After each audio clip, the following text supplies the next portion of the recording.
House of the dragon season 3 episode 5 பேரு unbowed and unbent. Game of thrones ரசிகர்களுக்கு தெரிஞ்சிருக்கும் இந்த வாசகங்கள் ஹவுஸ் மார்டலுக்கு சொந்தமான வாசகங்கள் அப்படின்னு. ஏகானுடைய படையெடுப்பின் போது இந்த வெஸ்ட்ரோஸ்ல இருக்கக்கூடிய அத்தனை தேசங்களுமே ஏகான் கூட சண்டையிட முடியாம மண்டியிட்டு அவங்கிட்ட சரணடைஞ்சிருந்தாங்க. ஏகான் முன்னாடி தலை வணங்காம மண்டியிட மறுத்த ஒரே ஒரு தேசம் டான் மட்டும்தான். இந்த எபிசோடைய பிற்பகுதியில Ormund Hightower princess Meria Martell பத்தி பேசுறான். இவங்க தான் ஏகான்ஸ் கான்குவெஸ்டின் போது டானுக்கு ஆட்சியாளராக இருந்தவங்க. கூடுதல் சுவாரஸ்யமா ஆர்மண்ட் ஹைட்டவர் இந்த எபிசோட்ல பயன்படுத்தக்கூடிய சில போர் உத்திகள் தந்திரங்கள் எல்லாமே மெரியா மார்டல் ஏகானுக்கு எதிராக பயன்படுத்தின அந்த போர் உத்திகளை பிரதிபலிக்கக்கூடிய வகையில இருக்குது. ஆர்மண்ட் ஹைட்டவர் போலவே இந்த எபிசோட்ல கிறிஸ்டன் கோலும் ரிவர்லாண்ட்ஸ் படையினர் மேல கெரிலா போர் முறையை பயன்படுத்தி தாக்குதலை நிகழ்த்துறான். மறுபக்கம் கிங்ஸ் லேண்டிங்ல பரபரப்பையும் தீவிரத்தையும் அதிகப்படுத்தக்கூடிய வகையில ஆலிசண்ட் ரகசியமா தப்பிக்க முயற்சி செய்றா. ரெனேரா ஏற்கனவே நிர்வாகத்துல தடுமாறிட்டு இருக்கக்கூடிய நேரத்துல அவளுக்கு கூடுதல் பின்னடைவா சிட்டிவாஸ்ல இருக்கக்கூடிய நபர்கள் மர்மமான முறையில கொல்லப்படுறாங்க.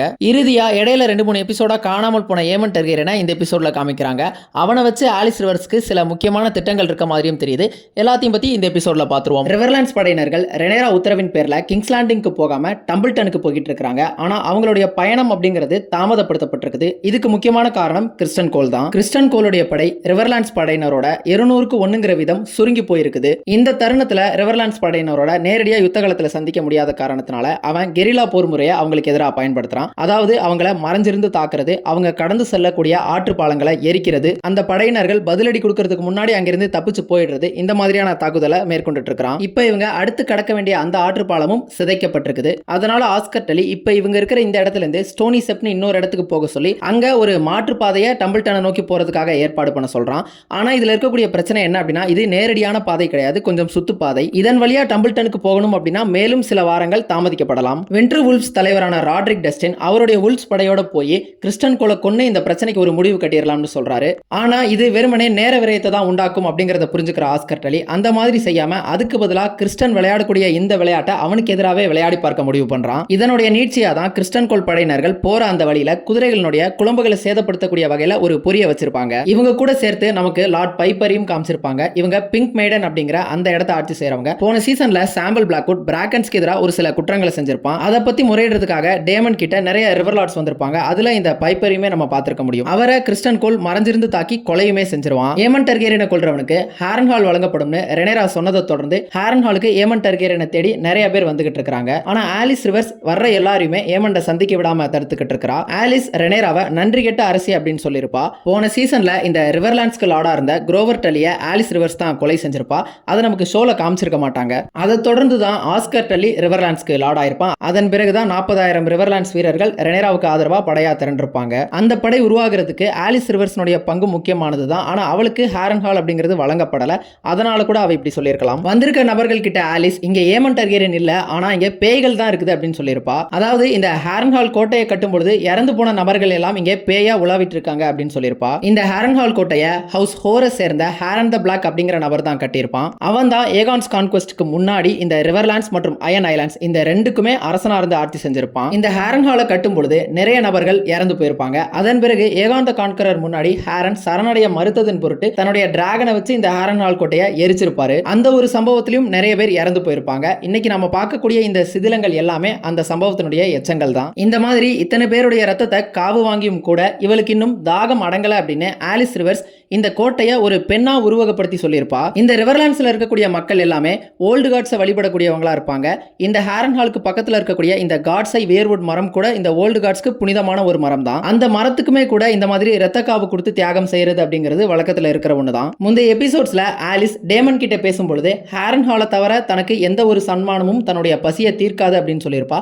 இந்த இடத்துல இந்த கோட்டை இன்னுமே கூட தாகமா இருக்கு அப்படிங்கறத சொல்றா. இந்த இடத்துல ஆலிஸ் கோட்டையை பத்தி சொல்றாளா அல்லது தன்னை பத்தியே சொல்லிக்கிறாளா அப்படிங்கிறது ஒரு புதிர் தான். இறுதியா வந்திருக்கக்கூடிய நபர்கள் மேல ஆலிஸ் வவ்வால்களை ஏவி விட்டு அவங்கள விரட்டியிருப்பா. ஏமன் டர்கேரியன் இன்னமும் ஹாரன்ஹால்ல தான் இருக்கிறான். போன சீசன்ல டேமனுக்கு வந்த மாதிரி ஏமனுக்கு கொடுங்கனவுகளா வந்துகிட்டு இருக்குது. அவன் தூங்கிட்டு இருக்கக்கூடிய இந்த அறை கூட டேமன் தூங்கின அதே அறை மாதிரி தான் இருக்குது. இந்த முறை ஏமனுடைய கனவுல தன்னுடைய சகோதரன் ஏகான் தன்னை ஏதோ ஒரு இருளுக்குள்ள பிடிச்சி இழுத்துட்டு போற மாதிரி கனவு கண்டிருக்கான். இந்த ஒரு கனவு போன சீசன்ல ஹெலினா அவனுடைய மரணத்தை பத்தி சொன்னதை நினைவுபடுத்துது. போன சீசன்ல ஹெலினா ஏமண்ட் இந்த காட்ஸை ஏரினால விழுங்கப்பட்டு மரணத்தை சந்திப்பான் அப்படிங்கிற மாதிரி சொல்லியிருப்பா. இதை ஏமண்ட் ஆலிஸ் கிட்ட சொல்லிக்கிட்டு இருக்கும்போது ஆலிஸ் இவனை தன்னுடைய மார்ல சச்சிட்டு அவனை ஆறுதல் படுத்துறா. அந்த தருணத்தை ஏமண்ட் அவளை அம்மான்னு அழைக்கிறான். இந்த இடத்துல ஏமண்ட் ரூக்ஸ் ரெஸ்ட் யுத்தத்துல ஏகான் கிட்ட இருந்து எடுத்துட்டு வந்த அந்த வெலீரியன் டேகரையுமே பார்க்க முடியும். கொஞ்ச நேரத்துல ஏமண்ட்க்கு இன்னொரு கனவு வரும். இந்த முறை வேகார் பத்தினதா அந்த கனவு இருக்கும். ஆலிஸ் அவன்கிட்ட வேகார் இந்த இடத்தை விட்டு பறந்து போயிட்டதா சொல்வா. இதை கேட்ட உடனேயே முதல் முறையா ஏமண்ட் தீவிரமா பயத்தை உணர்றத நம்மளால பார்க்க முடியும். ஏமண்டோடைய ஒட்டுமொத்த தன்னம்பிக்கை பலம் எல்லாமே அவன் இந்த உலகத்திலேயே மிகப்பெரிய டிராகனை வச்சிருக்க கூடியவன் அப்படிங்கிற அந்த அடிப்படையில இருந்து தான் வருது. அதனால அந்த டிராகனை இப்ப இழக்க போறோம் அப்படிங்கிற அந்த எண்ணமே அவனுக்குள்ள பயத்தை உண்டாக்க போதுமானதா இருக்குது. வேகார் பறந்து போயிட்ட அதே நேரத்துல அரசி ரெனேராவும் அந்த டிராகனை தேடிக்கிட்டு இருக்கிறதா ஆலிஸ் சொல்றா. இதன் மூலியமா தான் ஏமண்டுக்கு கிங்ஸ் லேண்டிங் வீழ்ந்து ரெனேரா அரியணையை கைப்பற்றின அந்த செய்தியும் ஏகான் இறந்துட்டதாகவும் ஏமண்ட் தான் அவனை கொன்னுட்டதாகவும் அறிவிக்கப்பட்டிருக்க அந்த செய்தியும் அவனுக்கு தெரியுது. ஏமண்ட் தன்னுடைய குழந்தை பருவத்தை நினைவுபடுத்தி பார்க்கிறான். அவனுடைய குழந்தை பருவத்துல அவன் ஏகானை போற்றக்கூடிய ஒருத்தனா இருந்திருக்கிறான். ஆனா மறுபக்கம் ஏகான் அவனை சித்திரவதை செய்யக்கூடிய ஒருத்தனா தான் இருந்திருக்கிறான். இதெல்லாம் தெரிஞ்சும் கூட தன்னுடைய அம்மா ஆலிசன்ட் ஏகானை தான் அதிகமா விரும்பினதாகவும் அவன் மேலதான் அதிக அன்பு காட்டினதாகவுமே ஏமண்ட் நம்பிக்கிட்டு இருக்கிறான். இதை ஆலிஸ் கிட்ட சொல்லும் பொழுது ஆலிஸ் ஒரு முக்கியமான வரியை சொல்லுவா. அது கிட்டத்தட்ட ஏமண்ட மூளை செலவை செய்யறதுக்காகவே பயன்படுத்தப்பட்ட ஒரு வரி மாதிரி தான் இருந்தது. அதாவது அவ என்ன சொல்லியிருப்பா அப்படின்னா, எந்த ஒரு குழந்தை அதீத துன்பத்துக்கு ஆளாகுதோ அந்த குழந்தையை தான் அம்மாக்களுக்கு பிடிக்கும் அப்படின்னு சொல்லியிருப்பா. அதாவது நீ நினைக்கிற மாதிரி இல்ல, உன்னுடைய அம்மாவுக்கு உன்னைத்தான் ரொம்ப பிடிக்கும் அப்படிங்கறத இந்த மாதிரி சொல்லியிருப்பா. ஏமண்டோடைய இந்த பலவீனமான தருணத்துல அவன் எதிர்பார்க்கக்கூடிய அந்த சொற்களை தேர்வு பண்ணி ஆலிஸ் அவனுடைய காதுகளுக்குள்ள போட்ட மாதிரி தான் இது இருந்துச்சு. ஆலினுடைய யோசனையின்படி ரெட்கி அரண்மனையில எலிகளை வேட்டையாடுறதுக்காக பூனைகளை நிரப்பி இருக்கிறாங்க. ரெனேராவுடைய ஸ்மால் கவுன்சில்ல 2 முக்கிய விவாதங்கள் நடைபெறுது. ஒன்னு வேகார் பத்தினது, இன்னொன்னு கிங்ஸ் லேண்டிங்ல சிட்டிவாஸ் நபர்கள் மர்மமான முறையில கொடூரமா கொலை செய்யப்படுறாங்க. அதை பத்தி பாக்குறதுக்கு முன்னாடி ரெனேராவுடைய ஸ்மால் கவுன்சில்ல சாபிதா ஃப்ரே இடம்பெற்றிருக்காங்க. போன சீசன்ல ஜேஸ் இவங்க கிட்ட தான் ஒரு ஒப்பந்தத்தை போட்டிருப்பான். கிரேகன் ஸ்டார்க்குடைய அந்த விண்டர்வூல்ஸ் படை ஃப்ரேஸ் கட்டுப்பாட்டில் இருக்கக்கூடிய அந்த ட்வின்ஸ் பாலத்தை கடக்க அனுமதிச்சா அதுக்கு பிரதிபலனா இவங்களுக்கு ஹாரன் ஹால் வழங்கப்படும் அப்படின்னு ஒரு ஒப்பந்தத்தை போட்டிருப்பான். ரெனேரா இப்போ ஏமண்ட கொல்ற அந்த நபருக்கு ஹாரன் ஹால் வழங்கப்படும் அப்படின்னு அறிவிச்சது அந்த ஒரு ஒப்பந்தத்தை கேள்விக்குள்ளாக்குது. இதன் மூலியமா சாபிதா ஃப்ரே நிச்சயமா மகிழ்ச்சியா இல்ல. இருந்தாலும் அவங்களுக்கு இப்போதைக்கு ரெனேராவுடைய அந்த கவுன்சில்ல ஒரு இடம் அப்படிங்கிறது வழங்கப்பட்டிருக்கு. அவங்களுமே அதை ஏத்துக்கிட்டு அங்க இருக்கிற மாதிரி தான் தெரியுது. பேலா மற்றும் ஆடம் வேகார் டிராகனை வெண்டிஸ்டவுன் அப்படிங்கிற நகரத்துல பார்க்கப்பட்டதா ஒரு தகவலை சொல்றாங்க. இந்த வெண்டிஸ்டவுன் அப்படிங்கிறது ரிவர்லாண்ட்ஸ்ல மேற்கு பகுதியில் இருக்கக்கூடிய ஒரு நகரம் தான். அந்த நகரத்தை சுத்தி இருக்கக்கூடிய ஆட்டு பண்ணைகளை எரிச்சு அங்க இருக்கக்கூடிய ஆடுகளை வேகார் டிராகன் சாப்பிட்டுட்டு பறந்து போயிடுறதா அங்க இருக்கக்கூடியவங்க இவங்க 2 பேர்கிட்ட தகவலை சொல்லியிருக்காங்க. ஆனா இவங்க வேகாரனுடைய அந்த தடத்துக்கு போய் பார்க்கும் பொழுது அது அங்கிருந்து 2 நாளைக்கு முன்னாடியே பறந்துட்டதா தெரிய வருது. கிராண்ட் மிஸ்டர் ஆர்வைல் ரிவர்லாண்ட்ஸ் படையினர்களுக்கு கிறிஸ்டன் கோலால ஏற்பட்டிருக்கக்கூடிய அந்த இடர்பாடுகள் பத்தியுமே ரெனேரா கிட்ட சொல்லியிருப்பாரு. வேகார கண்டுபிடிக்கும் பொருட்டு பேலா மற்றும் ஆடம மீண்டும் ரிவர்லாண்ட்ஸ்க்கு போக சொல்லி ரெனேரா உத்தரவு போட்டிருப்பா. ஆனா ஆடம் அதை இடைமறிச்சு பேலா சரியா சாப்பிடாம இருக்கிறதாவும் அவளுக்கு ஓய்வு அப்படிங்கிறது கண்டிப்பா தேவை அப்படிங்கிறதையும் சொல்லியிருப்பான். இந்த காரணத்தினால டேமன் அந்த இடத்துக்கு போக சொல்லி ரெனேரா உத்தரவு போட்டிருப்பா. டேமனும் அதுக்கு ஒத்துக்கிட்டு இருந்திருப்பான். இருந்தாலும் அவன் இங்க சிட்டிவாஸ் நபர்கள் கொல்லப்பட்டதை விசாரிச்சு முடிச்சுட்டு அதன் பிறகு அங்க போறதா சொல்லியிருப்பான். ரெனேராவை பொறுத்தளவுக்கு இந்த ஒரு வேலையை லூத்தர் லார்ஜென்டே செஞ்சிட முடியும்னு தான் அவன் நம்புறா. ஆனாலும் டேமன் கேட்கிற மாதிரி இல்ல. பின்னால டேமன் மற்றும் லூத்தர் இதை பத்தி பேசிக்கிட்டு போயிட்டு இருக்கும் பொழுது மேலும் 2 பேர் இதே மாதிரி மர்மமான முறையில கொலை செய்யப்பட்டிருக்கிறத பார்க்க முடியும். டேமன் கவுன்சில்ல தன்னுடைய பேச்சை கேட்கலங்கிற எண்ணம் ரெனேராவுக்கு இருக்கும். அவனை சந்திச்சு பேசும் பொழுது இந்த ஒரு பிரச்சனைக்கு மூல காரணமே ரெனேரா தான் அப்படிங்கறத சொல்லியிருப்பான். போன எபிசோட்ல கிங்ஸ் லேண்டிங் சோர்கள்ல குவீன் ஆஃப் பாஸ்டர்ட்ஸ்னு எழுதினதுக்கு சிட்டிவாஸ் நபர்கள் கிட்ட சொல்லி அவங்க யாருங்கிறத கண்டுபிடிக்க சொல்லியிருப்பா. அவங்களுமே வன்முறையா அதை கையாண்டிருப்பாங்க. அதுக்கு பழிதீர்க்கக்கூடிய விதத்துல தான் இந்த கொலைகள் நடக்கிறதா இவங்க எல்லாருமே நம்பிக்கிட்டு இருக்காங்க. ஆனா டேமனுக்கு இது ஆச்சரியத்தை தான் அளிக்குது. ரெனேரா கிட்ட இத்தனை டிராகன்கள் இருக்குது, இங்க அவ அரசியாவே இருக்கிறா. அப்படி இருக்கும் பொழுது யாரோ எங்கேயோ எழுதின ஒரு அவச்சொலுக்கு இந்த அளவுக்கு எதிர்வினையாற்ற தேவையில்லை அப்படிங்கிறது டேமனுடைய எண்ணமா இருக்குது. இந்த இடத்துல டேமன் சொல்றது தான் சரியாகவும் இருக்குது. ஏன்னா இங்க இந்த சின்ன விஷயங்களை தாண்டி வேறு சில பிரச்சனைகளை கவனிக்க வேண்டிய தேவையும் இருக்குது. அதே நேரம் இப்ப இந்த சிட்டிவாஸ் நபர்கள் இப்படி இறந்து போறது அப்படிங்கிறது கொஞ்சம் பிரச்சனைக்குரிய விஷயம் தான். அவங்கள நம்பி தான் இந்த கிங்ஸ் லேண்டிங் அப்படிங்கிறது இப்போதைக்கு இருக்குது. அதோட அவங்களுடைய சம்பளம் அப்படிங்கிறதும் நிறுத்தப்பட்டிருக்கக்கூடிய இந்த சமயத்துல டேமன் இங்க இருந்து அவங்களுடைய இந்த பிரச்சனையை தீர்க்கிறது தான் ஒரு சிறந்த செயலா இப்போதைக்கு இருக்க முடியும். டேமனும் லூத்தரும் பேசிக்கிட்டு போகும்பொழுது அங்க பின்னாடி ஒரு சின்ன பொண்ணு இவங்களை பார்த்துக்கிட்டே புதுசா இறந்து போன 2 சிட்டிவாஸ் நபர்கள் பத்தின அந்த செய்தியை இந்த ஒரு காவலாளி கிட்ட போய் சொல்லும். இதே காவலாளியை தான் எபிசோட் 2ல நாம அந்த ஸ்கார்பியன் வீரர்கள்ல ஒருவனா நம்ம பார்த்திருப்போம். ரெனேராவுடைய மகன் ஜாஃப்ரி வேல்ல இருந்து இங்க வரவழைக்கப்பட்டுட்டான். ஆனா ரெனேரா அவனை சந்திக்கிறதுக்கு தயங்குறா. பின்னால அவன் தூங்கிக்கிட்டு இருக்கும் பொழுது கதவுக்கு வெளியில இருந்து அவனை பார்த்துட்டு போயிடுவா. எதனால இவளுக்கு இந்த தயக்கம் அப்படிங்கிறது புரியல. மிஸ்டர் ஆர்வெல் ஹெலினாவுக்காக ரகசியமா அந்த மூண்டியை கொண்டு வந்து ஆலிசன்ட் கிட்ட கொடுக்கறாரு. ஆனா அதை அங்க இருக்கக்கூடிய ஒரு பணிப்பெண் பார்த்துடுறா. இவ மிசாரியாவுடைய ஒரு உளவாளியா தான் இருக்கக்கூடும். ஆலிசன்ட் கிட்ட அந்த மூண்டியை கொடுத்த உடனே இனிமே தன்னால எந்த ஒரு வேலையும் ரகசியமா செய்ய முடியாது, அரசியனுடைய ஒப்புதலின் மூலியமா தான் செய்ய முடியும்னு ஆர்வெல் சொல்லிடுறாரு. இந்த தருணத்துல ஹெலினாவுக்கு குழந்தை பிறந்தா அந்த குழந்தை அப்படிங்கிறது வாழ்நாள் முழுக்க சிறை கைதியா தான் இருக்க முடியும் அல்லது கொலை செய்யவும் படலாம். இதை ஆலிசன்ட் எவ்வளவோ எடுத்து சொல்லியும் ஹெலினா அந்த மூண்டியை குடிக்கிறது கண்டுபிடிக்கிறதுக்கு மறுத்துடுறா. ஹெலினா இப்ப கருத்தரிச்சிருக்கிறது ஏகானுடைய குழந்தை தான். இந்த டைம் லைன் கொஞ்சம் குழப்பமா இருக்கலாம். ரூக்ஸ் ரெஸ்ட் யுத்தத்துல பயங்கரமா காயமடைஞ்சு ஏகான் படுத்த படுக்கையான பிறகு இப்போ பல வாரங்கள் கடந்துருச்சு. அதுக்கு முன்னாடியே ஹெலினா கருத்தரிச்சிருக்க கூடும். இந்த மூன்டி பரிமாற்றத்தை தெரிஞ்சுக்கிட்டு மிசாரியா ஆலிசன்ட் அறைக்கு வந்திருக்கும் பொழுது ஆலிசன்ட் தான் ஒரு காதலனோட இருந்ததா அவ அதை குடிச்சிருந்திருப்பா. அதே நேரம் ஆலிசன்ட் ஒரு துணியை தன்னுடைய அடி வயித்துல முட்டு கொடுத்துட்டு இருக்க மாதிரி ஒரு காட்சியை காமிச்சிருப்பாங்க. அவ மூன்டி குடிச்சதனுடைய ஒரு விளைவா இது இருக்கலாம். ஆலிசன்ட் ரகசியமா இந்த கிங்ஸ் லேண்டிங்கை விட்டு தப்பிக்கிறதுக்காக ஒரு திட்டத்தை போடுறா. அதை செயல்படுத்துறதுக்காக அவளுடைய கழுத்துல இருந்த அந்த ஃபெய்த் ஆஃப் தி செவன் நெக்லஸை அவளுடைய அறையில வேலை பார்க்கக்கூடிய பணிப்பெண் கிட்டையுமே கொடுத்துடுறா அவளுடைய உதவியை நாடி. இப்ப திட்டம் என்ன அப்படின்னா, இவங்க இருக்கக்கூடிய இந்த அறையில இருந்து பேலாவினுடைய அறைக்கு போயிடணும். அதுதான் முன்னாடி ஏமண்டோடைய அறையாவும் இருந்திருக்கும். அந்த ஒரு அறையில தான் ரகசிய சுரங்க பாதைகள்லாம் இருந்திருக்கும். அந்த பாதையை பயன்படுத்தி தான் ஹெலேனாவுடைய மகன் ஜெஹேரிஸுமே கொண்டிருப்பாங்க அந்த பிளட் அண்ட் சீஸ் இன்சிடென்ட்ல. அந்த சுரங்கப்பாதை வழியா போனா ரெட் கீப்க்கு வெளியில போயிடலாம் அப்படிங்கிறது தான் ஆலிசன்டோடைய திட்டம். பேலாவுமே ரிவர்லாண்ட்ஸ்க்கு போயிடுற காரணத்தினால அந்த அறை அப்படிங்கிறது காலியா தான் இருக்கும். இப்ப அடுத்தடுத்து இந்த சிட்டி வாட்ச் நபர்கள் இறந்துட்டு வர காரணத்தினால நிறைய வீரர்கள் நகரத்தை பாதுகாக்கிறதுக்காக வேணும். அதனால இவங்க அறையை பாதுகாக்கக்கூடியவங்களுடைய எண்ணிக்கை ஒன்னா குறைஞ்சிரும். அதை பயன்படுத்தி தப்பிச்சிடலாம் அப்படிங்கிறது தான் ஆலிசன்டோடைய திட்டம். ஆனா இதுல பிரச்சனை என்ன அப்படின்னா, இவங்களால ஜெஹேராவை அழைச்சிட்டு போக முடியாது. ஜெஹேராவுடைய அறை அப்படிங்கிறது முழுமையான பாதுகாப்புல தான் இருக்கும். ஆலிசன்ட் ரெனேரா ஜெஹேராவை கொல்ல மாட்டான்னு நம்புறா. காரணம், ஜெஹேரா பிணை கைதியா உயிரோடு இருக்கிறது தான் மதிப்பு மிக்கது. இந்த பிரச்சனைகள் எல்லாம் மோஞ்ச பிற்பாடு ஜெஹேராவை மீண்டும் அழைச்சிட்டு வந்துக்கலாம்னு ஹெலினா கிட்ட சொல்றா. ஆனா ஹெலினாக்கு இது ஒரு பொய் அப்படிங்கிறது தெளிவாவே புரியுது. ஒரு சின்ன நினைவூட்டல், வீடியோவை பார்த்துக்கிட்டு இருக்கீங்க அப்படின்னா லைக் அண்ட் சப்ஸ்கிரைப் பண்ணி உங்களுடைய ஆதரவு தெரிவிங்க. இந்த வீடியோக்கள் எல்லாமே நானே ரெக்கார்ட் பண்ணி நானே தான் எடிட் பண்ணிட்டு இருக்கிறேன். அதனால உங்களுடைய இந்த சின்ன ஆதரவு அப்படிங்கிறது எனக்கு அடுத்தடுத்த எபிசோட்ஸ் போடுறதுக்கு பெரிய மோட்டிவேஷனா இருக்கும்.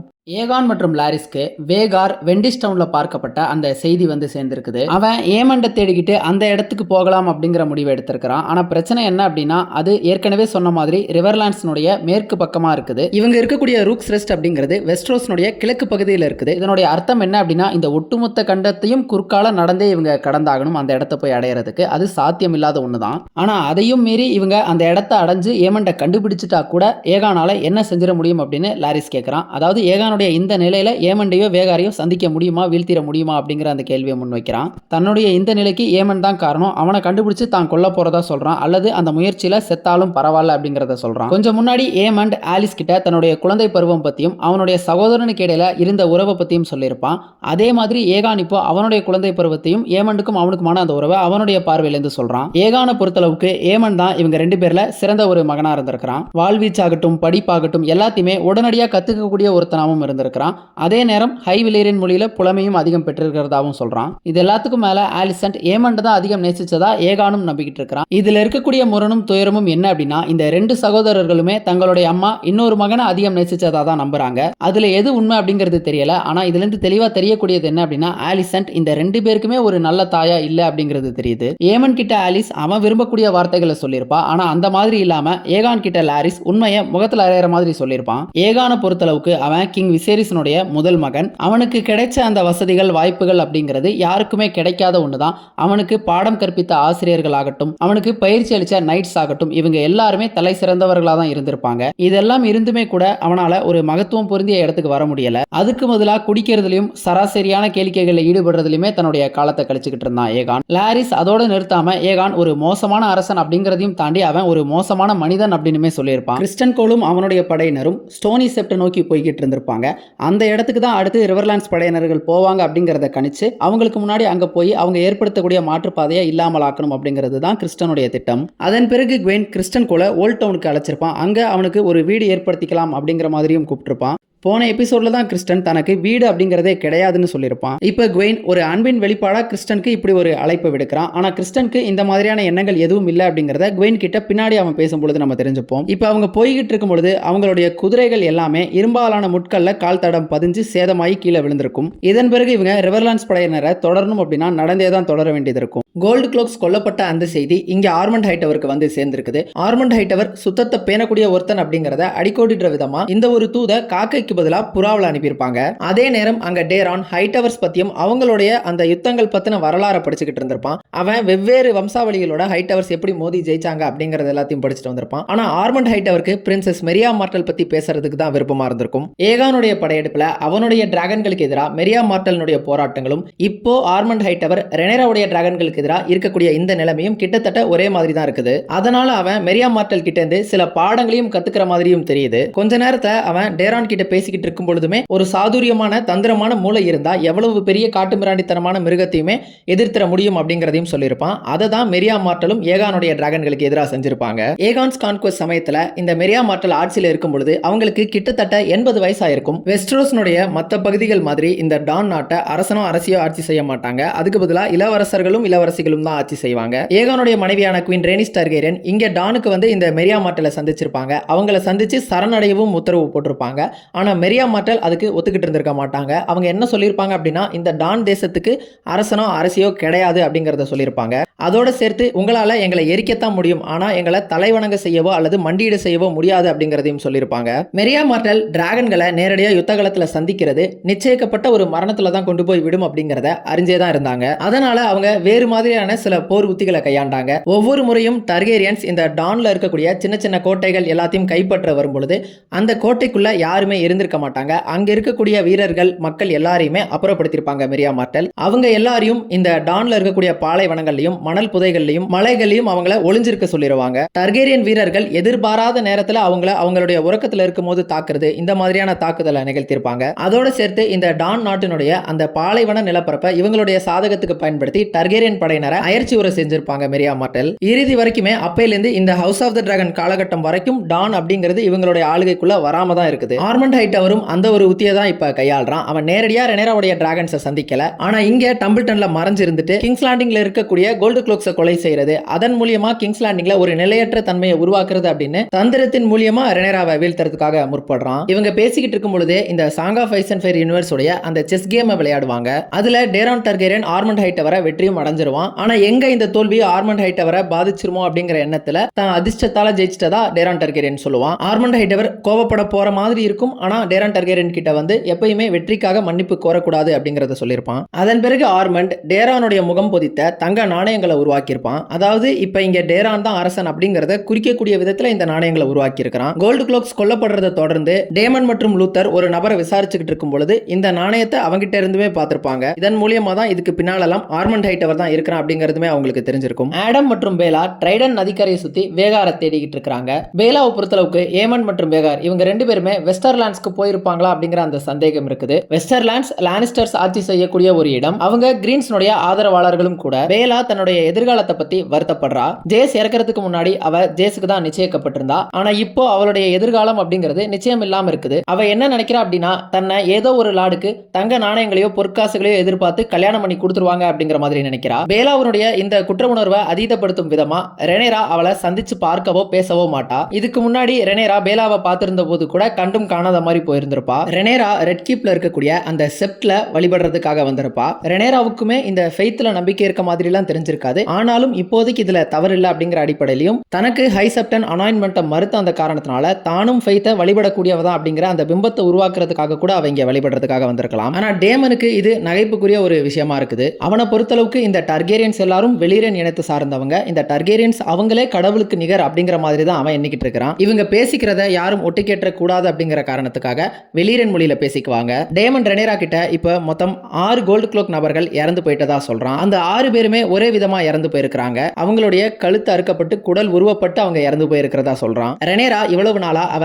அரியணையை கைப்பற்றினது கடவுளுடைய செயல் அப்படின்னு தான் நம்பிக்கிட்டு இருந்திருப்பா. ஏன்னா இந்த யுத்தம் அவளுக்கு சாதகமா இல்லாம இருந்த சமயத்துல அவளுக்காகவே ஒரு டிராகன் அப்படிங்கிறது தோன்றி அதன் பிறகுதான் இந்த யுத்தத்தின் போக்கே மாறி ரெனேரா இப்போ அரசியாகவும் ஆயிருப்பா. அவளை ஆட்சியில் அமர்த்தின அந்த கடவுள்கள் எல்லாரும் இப்போ அவளை நிம்மதியா ஆட்சி செய்ய விடாம தடுக்கிறது ஏன் அப்படிங்கிறது ரெனேராவுக்கு புரிஞ்சிருக்காது. ஆனா டேமன் இதை பார்க்கிற விதமே வேற மாதிரி இருக்கும். டேமனை பொறுத்தளவுக்கு அவங்களுடைய இந்த வெற்றியில தெய்வீக குறுக்கீடு இருக்கு அப்படிங்கிறது எல்லாத்தையும் ஒதுக்கி தள்ளியிருப்பான். அவனை பொறுத்தளவுக்கு இந்த யுத்தத்தை வென்று அரியணையை கைப்பற்றிட்டாங்க, அவ்வளவுதான். அது போக இப்ப அரியணையில ஒரு பெண் அமர்ந்து ஆட்சி செய்யற காரணத்தினால இயல்பாவே அதை எதிர்க்கக்கூடிய ஆளுங்க இருக்கத்தான் செய்வாங்க. இப்போ கிங்ஸ் லேண்டிங்ல நடக்கக்கூடிய இந்த சூழ்ச்சிகள் கூட கடவுளுடைய செயல்கள் எல்லாம் கிடையாது, மனிதர்களுடைய செயல் அப்படிங்கிறதுல தான் டேமனுடைய நம்பிக்கை இருக்குது. ரெனேரா டேமன் இவ்வளவு காலமா சம்பாரிச்சு வச்சிருந்த அந்த பேரை அவனுக்கு எதிராகவே திருப்பியிருப்பா. அதாவது டேமன் டார்கேரியன் இந்த நகரத்தினுடைய ரோக் பிரின்ஸ், யாருக்குமே பயப்படாதவன், யாருக்குமே பாரபட்சம் காட்டாத ஒரு தந்திரமிக்க ஒரு ஆள். இவ்வளவு மகிமைகளை பெற்றிருக்கக்கூடிய டேமன் டார்கேரியனால கூட இந்த கொலைகளுக்கு பின்னாடி யார் இருக்கா அப்படிங்கறத கண்டுபிடிக்க முடியல அப்படிங்கறத சொல்லியிருப்பா. ஆனா ரெனேரா இதை சொல்லும் பொழுது அவன் மேல குற்றம் சாட்டக்கூடிய விதத்துல இல்லாம அவனுக்கு சவால் விடுக்கக்கூடிய ஒரு துணியில இருக்கும். ஒருவேளை டேமனுக்கு ரெனேராக்குள்ள இருக்கக்கூடிய இந்த வெறிய தூண்டணும் அப்படிங்கிறது தான் நோக்கமா கூட இருந்திருக்கலாம். ரூக்ஸ்ரெஸ்ட்ல போன எபிசோட்ல ஏகான சந்தேக கண்ணோட பார்த்திருந்த ஒருத்தன் அந்த குழு தலைவன் கிட்ட அதை பத்தி சொல்ற மாதிரி தெரியும். லாரிஸ் கொடுத்த ரியாலிட்டி செக்குக்கு பிறகு ஏகான் லாரிஸ் கிட்ட வந்து கப்பலுக்கு ஏற்பாடு பண்ண சொல்லி பிராவோஸ்க்கு போக ஒத்துக்கிட்டு இருந்திருப்பான். அந்த தருணத்துல தான் அந்த இடத்துக்கு டைலன் லானிஸ்டர் வந்திருப்பான். கடைசியா நம்ம டைலன் லானிஸ்டரை பார்க்கும் பொழுது எபிசோட் 1ல ஷெரக்கல் லோகரனுடைய கப்பல்ல இருந்து கடலுக்குள்ள தள்ளிவிடப்பட்டிருப்பான். அங்கிருந்து இங்க எப்படியோ தப்பிச்சு வந்திருக்கான். டைலன் லானிஸ்டர் எஸ்ஓஸ்க்கு தான் போயிட்டு வந்திருக்கான். அந்த காரணத்தினால பிராவோஸ்க்கு போக வேணாம் அப்படின்னு சொல்றான். அதாவது ஷெரக்கல் லோகர் கூட ஏற்பட்ட அந்த கசப்பான அனுபவங்கள் காரணமா அந்த மக்கள் நமக்கு சரி வர மாட்டாங்க, ஏகானாலையும் அதை தாங்கிக்க முடியாது அப்படிங்கிற அடிப்படையில் பிராவோஸ்க்கு வேணாம் அப்படின்னு சொல்லியிருப்பான். அதுக்கு பதிலாக இங்கிருந்து லானிஸ்போர்ட்டுக்கு போகணும் அப்படின்னு சொல்லியிருப்பான். இந்த லானிஸ்போர்ட் அப்படிங்கிறது வெஸ்டர்லாண்ட்ஸ்ல லானிஸ்டர்ஸ்னுடைய கட்டுப்பாட்டில் இருக்கக்கூடிய ஒரு துறைமுகம் தான். ஆனா லாரிஸ் டைலண்ட் சுயநலமா யோசிக்கிறான் அப்படிங்கிற மாதிரி தான் இதை புரிஞ்சிருப்பான். அதாவது காஸ்டலிராக்க அரசனுடைய புதிய இடமா தேர்வு செய்யறதுக்காக டைலண்ட் இந்த ஒரு முடிவை சொல்றான் போல இருக்குன்னு நினைச்சிருப்பான். இவங்க பேசிக்கிட்டு இருக்கும்போது அங்க இருக்கக்கூடிய அந்த குழு தலைவன் ஏகான் கிட்ட வந்து உன் பேர் கிரகார் தானே அப்படிங்கிற மாதிரி கேட்டுட்டு அவனுடைய மணிமகுடத்தை எடுத்து பார்த்திருப்பான். தன்னுடைய அடையாளம் வெளியில தெரிஞ்சிருச்சுங்கிறத புரிஞ்சுக்கிற ஏகான் போன எபிசோட்ல கையில எடுத்துட்டு வந்திருந்த அந்த டிராகன் செதில பயன்படுத்தி அவனை குத்தி கொண்டிருப்பான். ஆலிசன்ட்டும் ஹெலினாவும் பனிப்பெண்கள் மாதிரி உடை அணிஞ்சிட்டு இங்க இருந்து தப்பிக்கிறதுக்காக முயற்சி பண்ணிருப்பாங்க. ஜெஹேராவை அங்க இருக்கக்கூடிய பனிப்பெண் இன்னொரு புறத்துக்கு கொண்டு வந்து விட்டுறதாவுமே ஆலிசன்ட் சொல்லியிருப்பா. ஆனா இவங்க தப்பிக்கிறதுக்கு முன்னாடி மிசாரியாவுடைய கண்ணில் பட்டிருப்பாங்க. ஆலிசன்ட் மிசாரியா கிட்ட இந்த ஒரு விஷயத்த ரெனேரா கிட்ட சொல்லாம ரகசியமா வச்சுக்க சொல்றா. அவ என்ன வாதத்தை முன்வைக்கிறா அப்படின்னா, இந்த ஒரு தகவலை இப்போ ரெனேரா கிட்ட சொன்னா மிசாரியாவுக்கு கிடைக்க போறது எதுவுமே கிடையாது, ரெனேராவுடைய நம்பிக்கையை தவிர. ஆனா அந்த நம்பிக்கை ஏற்கனவே மிசாரியா கிட்ட இருக்குது. என்னதான் ரெனேரா நல்ல ஒரு ஆட்சியாளரா இருந்தாலும் கூட இந்த யுத்தம் தீவிரம் அடையும் பொழுது அவ சில கொடூரமான முடிவுகளை எடுக்க வேண்டியது வரும். அப்போ அந்த முடிவுகளை டேமன் பக்கபலமா நின்று செஞ்சு முடிப்பான். ரெனேராவுக்கும் டேமனுக்கும் இடையில முரண்பாடுகள் இருந்தாலும் அவங்க நாணயத்தின் இரு பக்கங்கள் அப்படிங்கறத ஆலிசன்ட் மிசாரியா கிட்ட சொல்றா. ஆனா அதுவே ரெனேரா கிட்ட சொல்லாம இதை ரகசியமா வச்சிருந்தா மிசாரியா ஹைடவர்ஸ்னுடைய நன்றி கடனுக்கு ஆளாகியிருப்பா. இந்த வெஸ்ட்ரோஸ்ல அதிகாரம் அப்படிங்கிறது நிரந்தரமானது கிடையாது. ஒருவேளை வரவிருக்கக்கூடிய எதிர்காலத்துல இந்த அதிகாரம் கை மாறலாம். அப்படி மாறும் பொழுது இன்னைக்கு மிசாரியா செய்ய போற இந்த செயல் அப்படிங்கிறது அவளுக்கு அன்னைக்கு சாதகமா இருக்கும் அப்படின்னு ஆலிசன்ட் அவகிட்ட சொல்லியிருப்பா. இவங்க பேசிக்கிட்டு இருக்கும்பொழுது ஹெலினா குறுக்க இவங்களை இடைமறிச்சு வெளியில போய் தான் நிலவை பார்க்கணும் அப்படிங்கிற மாதிரி கேட்டிருப்பா. இதனுடைய அர்த்தம் என்ன அப்படிங்கிறது தெரியல. ஹெலினா ஏன் விசித்திரமா நடந்துக்கிறா அப்படிங்கிறதும் தெரியல. இதுக்கு பின்னாடி இருக்கக்கூடிய மர்மத்தை நம்ம அடுத்த எபிசோட்ல தெரிஞ்சுப்போம்னு நினைக்கிறேன். மிசாரியா எதுவுமே சொல்லாம அந்த அறையை விட்டு வெளியேறிடுவா. அவளுடைய முகபாவத்தை பார்க்கும் பொழுது ஆலிசன்ட் சொல்லக்கூடியதை உன்னிப்பா கவனிக்கிற மாதிரி தான் தெரிஞ்சிருக்கும். கிறிஸ்டன் கோல் அவனுடைய அந்த பயணத்தின் போது ஒரு பெரிய டிராகனுடைய கால் தடத்தை பார்த்திருப்பான். இவங்களுமே இப்ப ஸ்டோனி செப்டை நோக்கி தான் போயிட்டு இருக்காங்க. அதாவது மேற்கு பக்கமா தான் போயிட்டு இருக்காங்க. அப்படி இருக்கும் பொழுது இது வேகாரனுடைய கால் தடமா இருக்கிறதுக்கான வாய்ப்பு இருக்குது. அல்லது இது சீஸ்மோக்கினுடைய கால் தடமா கூட இருக்கலாம். ஆனா அளவை வச்சு பார்க்கும் பொழுது இது வேகாரனுடைய கால் தடம் மாதிரி தான் தெரியுது. இவங்க எல்லாரும் ரொம்ப சிரமப்பட்டு மலை சேறு சகதி இது எல்லாத்தையும் கடந்து அந்த ஸ்டோனி செப்டுக்கு வந்து சேர்ந்திருக்கும் பொழுது அங்க ஏற்கனவே ரிவர்லாண்ட்ஸ் படையினர்கள் அந்த இடத்தை கடந்து போயிருப்பாங்க. அந்த ஆற்று பாலத்தையுமே எரிச்சு விட்டுட்டு போயிருப்பாங்க. இதன் பிறகு இவங்களால அந்த ரிவர்லாண்ட்ஸ் படையினர்களை போய் சேர முடியாது, அவங்கள தாமதிக்கவும் முடியாது. ஹேரன் ஹால்ல மேலும் சிலர் ஏமன் டார்கெரியனை தேடி வந்திருப்பாங்க. இந்த முறை வந்தவங்க ஆலிஸ் ரிவர்ஸை கொலை செய்யவும் முயற்சி செஞ்சிருப்பாங்க. ஆனா ஏமன் குறுக்க புகுந்து அவளை காப்பாத்திருப்பான். டேமன் டேரான் டார்கெரியனுடைய முகம் பொதித்த அந்த தங்க நாணயத்தை ரெனேரா கிட்ட கொடுத்துட்டு இதுக்கு பின்னாடி எல்லாம் ஆர்மண்ட் ஹைட்டவர் தான் இருக்கிறான் அப்படிங்கிறதையும் சொல்லிட்டு வாய்ப்பு கிடைச்ச பொழுதே அவங்கள எரிச்சிருக்கணும் அப்படிங்கிறதையும் சொல்லிட்டு போயிருப்பான். குவெயின் கிறிஸ்டன் கிட்ட நாம தோத்துட்டோம், இதுக்கு மேலேயும் நம்ம தோல்வியை ஒத்துக்காம பின்தொடர முடியாது, டம்பிள்டனுக்கு போயிடலாம்னு கடைசியா ஒரு முறை கேட்டு பார்த்திருப்பான். கிறிஸ்டன் தன்னுடைய வாழ்நாள் முழுக்கவுமே உயர் வகுப்பை சார்ந்தவங்களுக்கு சேவை செஞ்சே தான் வாழ்ந்து வந்துட்டு இருந்திருக்கான். ஆனா இனிமேல் அவன் அதை தொடர போறதில்லை அப்படிங்கிறதையும் சொல்றான். கொஞ்சம் முன்னாடி குவெயின் கிறிஸ்டனை ஓல்ட் டவுனுக்கு அழைச்சிருப்பான். அந்த அழைப்பை நிராகரிக்கிற கிறிஸ்டன் தன்னை இந்த வெஸ்ட்ரோஸ்னுடைய ஒரு மிக சிறந்த வீரனா கருதுறான். அப்படி இருக்கக்கூடிய அவன் ஒரு வீரனுக்கான மரணத்தை எய்த போறதாவும் சொல்றான். குவெயினுக்கு கிறிஸ்டன் மேல இருந்த நம்பிக்கை போய் அவன் அந்த இடத்தை விட்டு நகர்ந்திருப்பான். அவன் டம்பிள்டனை நோக்கி தான் போக போறான் அப்படின்னு நினைக்கிறேன். எபிசோடோட முடிவின் போது Criston Cole faith of the seven மதத்துல இருந்து ஒரு சில வாசகங்களை எஞ்சி இருக்கக்கூடிய சொற்ப வீரர்கள் கிட்ட ஒரு உரை மாதிரி ஆற்றிக்கிட்டு இருப்பான். அதே நேரம் ஆலிசன்டோட அறையில ஒரு ரகசிய பாதை இருக்கிறதையும் அவங்க கண்டுபிடிச்சிருப்பாங்க. அந்த பாதை வழியாவும் அவங்க போய்கிட்டு இருந்திருப்பாங்க. ஆனா அந்த பாதை அப்படிங்கிறது அவங்கள ஒரு முட்டு சந்துக்கு தான் கொண்டு போய் விடும். அவங்க திரும்பி பார்க்கும் பொழுது அவங்க வந்த பாதை அப்படிங்கிறது மூடப்பட்டிருக்கும். அவங்களால தப்பிக்க முடியாத மாதிரி மாட்டிக்கிட்டு இருந்திருப்பாங்க. ஹெலினா கிட்ட இருந்த அந்த விளக்குமே கீழே விழுந்து அணைஞ்சு போயிருக்கும். டேமன் லூத்தர் லார்ஜென்ட்டை தேடி வந்துகிட்டு இருக்கும் பொழுது மீண்டும் 9 கோல்டு க்ளோக் வீரர்கள் மர்மமான முறையில அதே விதத்துல இறந்து போயிருப்பாங்க. அதுல லூத்தர் லார்ஜென்ட்டும் ஒரு ஆள் அப்படிங்கிறது தெரிய வந்திருக்கும். அவங்களுக்கு பின்னாடி இருக்கக்கூடிய சுவர்ல துரோகிகளுக்கான விருந்து அப்படின்னு எழுதப்பட்டிருக்கும். இது டேமனாலேயே கையாள முடியாத ஒரு தடுமாற்றம் தான். கொஞ்சம் முன்னாடி தான் டேமன் நம்பிக்கையை இழந்து குழப்பத்தில் இருக்கக்கூடிய கோல்டு க்ளோக் வீரர்கள் எல்லோருக்கும் ஊக்கமளிக்கக்கூடிய வகையில பேசிட்டு வந்திருப்பான். இப்போ அவங்களுடைய கமாண்டரே இறந்து போய் இங்க இருக்கிற செய்தி தெரிஞ்சா அவங்களுடைய நம்பிக்கை அப்படிங்கிறது முழுமையாவே சிதைக்கப்பட்டுரும். டேமன் இதை எப்படி கையாள போறான் அப்படிங்கிறது தெரியல. இதன் பிறகு என்ன நடக்கும் அப்படிங்கறத அடுத்த எபிசோட்ல பார்ப்போம். Thank you all.